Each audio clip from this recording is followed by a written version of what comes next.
వివేకానందరెడ్డి హత్య కేసులో కీలక పరిణామం.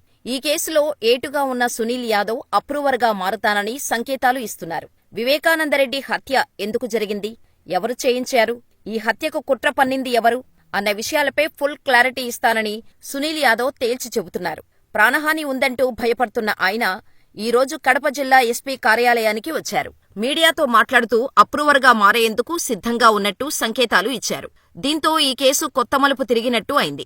2019 మార్చి 15న మాజీ మంత్రి వివేకానందరెడ్డి దారుణ హత్యకు గురయ్యారు. గత 6 ఏళ్లుగా సీబీఐ దర్యాప్తు కొనసాగుతోంది. కానీ కేసు విషయంలో పురోగతి లేదు. ఇంతవరకు సిపిఐ ఛార్జిషీటు దాఖలు చేయలేదు. కానీ ఈ 6 ఏళ్ల కాలంలో 6 కీలక సాక్షులు మరణించారు. మరోవైపు ఈ కేసులో నిందితుడిగా ఉన్న దస్తగిరి ఇప్పటికే అప్రూవర్గా మారాడు.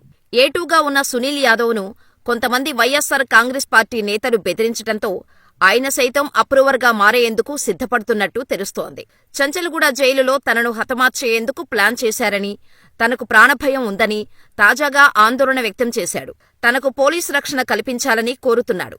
అయితే ఇప్పుడు ఉన్న ఫలంగా ఈ కేసులో ఏటూ నిందితుడిగా ఉన్న సునీల్ యాదవ్ బయటకు రావడం విశేషం. గత 6 ఏళ్లుగా చాలా రకాలుగా ఇబ్బందులు పడ్డానని, ఇన్నాళ్లు మౌనంగా ఉన్నానని, ఇప్పుడు చంపేస్తామని బెదిరిస్తున్నారని సునీల్ యాదవ్ చెబుతున్నాడు.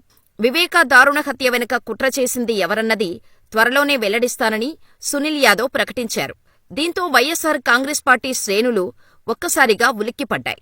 సునీల్ యాదవ్ బయటకు వస్తున్న క్రమంలో ఈ కేసు కొత్త మలుపు తిరిగే అవకాశం ఉంది. ఇప్పటికే దస్తగిరి తనకు ప్రాణహాని ఉందని చెబుతున్నాడు.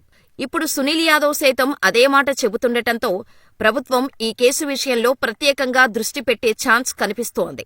ఇక ఇలా ఉంటే ఈ కేసు కొలిక్కి రాకపోగా ఈ 5 ఏళ్లలో ఈ కేసులో 5 సాక్షులు చనిపోవటం మాత్రం ఆందోళన కలిగిస్తోంది. అది కూడా అనుమానాస్పదంగా చనిపోవటం సంచలనం రేకెత్తిస్తోంది. ఇలా సాక్షులు వరుసగా చనిపోతుండటంపై పోలీసులే షాకవుతున్నారు. వైఎస్ వివేకానందరెడ్డి కేసులో సాక్షుల మరణాలు విస్తుగొలుపుతున్నాయని స్వయంగా కడప జిల్లా ఎస్పీ అశోక్ కుమార్ వెల్లడించటం ఆందోళన కలిగిస్తోంది. మరోవైపు ఈ మరణాలపై దర్యాప్తు కోసం ప్రత్యేక దర్యాప్తు బృందాన్ని ఏర్పాటు చేశారు. ఈ కేసులో కీలక సాక్షిగా ఉన్న రంగన్న ఇటీవల అనారోగ్యంతో చనిపోయారు. ఆయన వివేకానందరెడ్డి ఇంటి వాచ్మ్యాన్. ముందుగా ఇది సాధారణ మరణంగానే అంతా భావించారు. ఆయన భార్య అనుమానం వ్యక్తం చేయటంతో అనుమానాస్పద మృతిగా కేసు నమోదు చేశారు. వివేకానందరెడ్డి హత్య కేసులో సాక్షులుగా ఉన్న శ్రీనివాసులరెడ్డి, గంగాధర్రెడ్డి, అభిషేక్ రెడ్డి, నారాయణ వేర్వేరు కారణాలతో చనిపోయారు. దీంతో పోలీసులకు అనుమానాలు మొదలయ్యాయి. వివేకానందరెడ్డి హత్య కేసులోని ప్రధాన సాక్షుల మరణాలపై స్పందించిన కడప జిల్లా ఎస్పీ అశోక్ కుమార్ వీరి మరణం వెనుక నిందితుల ప్రమేయం ఉందా అనే కోణంలో లోతుగా దర్యాప్తు చేస్తామని ప్రకటించారు. 5 ఏళ్లలో 5 కీలక సాక్షులు మృతి చెందారని, సాక్షులు ఏ కారణాలతో ఏ పరిస్థితుల్లో చనిపోయారో దర్యాప్తు చేస్తున్నట్టు తెలిపారు.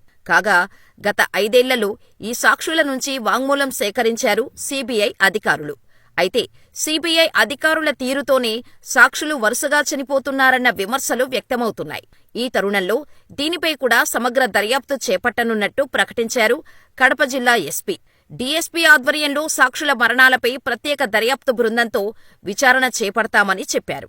సీబీఐ తీరుతోనో మరణాలు సంభవించినట్టు వస్తున్న కామెంట్స్పై కూడా విచారణ చేస్తామన్నారు. తాజాగా జరిగిన పరిణామాలు చూస్తుంటే మరి వివేకా కేసులో ఎప్పుడు న్యాయం జరుగుతుందో వేచి చూడాలి మరి.